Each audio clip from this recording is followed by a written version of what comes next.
అసలు లోకాలకన్నిటికీ ఉపద్రవాలు రావడానికి కారణం అంతా ఎక్కడుందంటే అర్థం పర్థం లేకుండా టీవీ సీరియళ్లలో వేళాపాళ లేకుండా దీపాలు పెట్టే వేళ లేదు, ప్రదోష వేళ లేదు.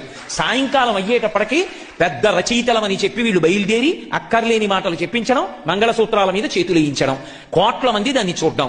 ఏది మంగళప్రదమైందో, దేన్ని మంగళప్రదంగా చూపించాలో దాని విషయంలో పరాకు జాగరూకత అవసరం.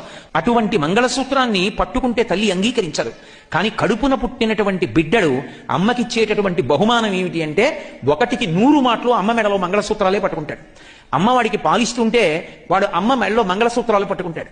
అమ్మ ఎవ్వరినీ అంగీకరించదు. కానీ కడుపున పుట్టిన బిడ్డ కష్టపడి జననం ఇచ్చింది, వాడికి పాలిస్తోంది, వాడు మంగళసూత్రం పట్టుకుని ఆడుతున్నాడు.